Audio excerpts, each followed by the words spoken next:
خستم ولی افسرده نه، تو کنار منی، وقتی بهت فکر میکنم خودش یه آرامشه.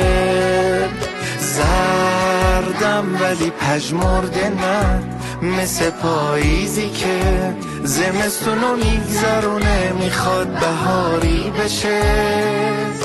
با تو روزو شروع میکنم، تو دلم آرزو میکنم که دوباره پاشم. مهربونی شنیدم ازت، دوست دارم تا همیشه فقط بغل تو باشم. وقتی که در خونت همیشه بازه بروم، در ناامیدی رو باید ببندم آقا. قول میدم اگه از دست تو شفا بگیرم، توی آینه از ته دلم بخندم آقا.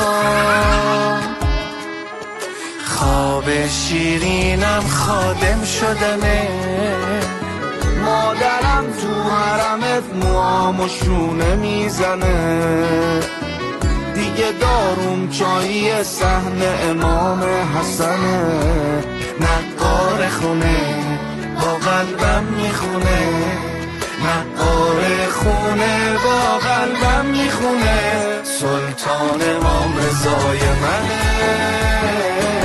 سلطان امام رضای منه، سلطان امام رضای منه، سلطان امام رضای منه.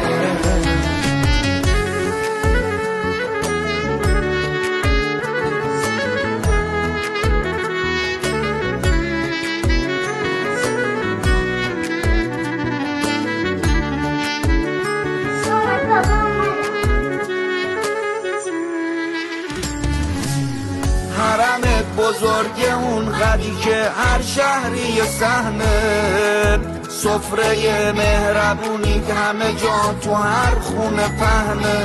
ایران حرمه، اینجا مشهده، دارم چی میبینم پنجره فولا پیشم اومده.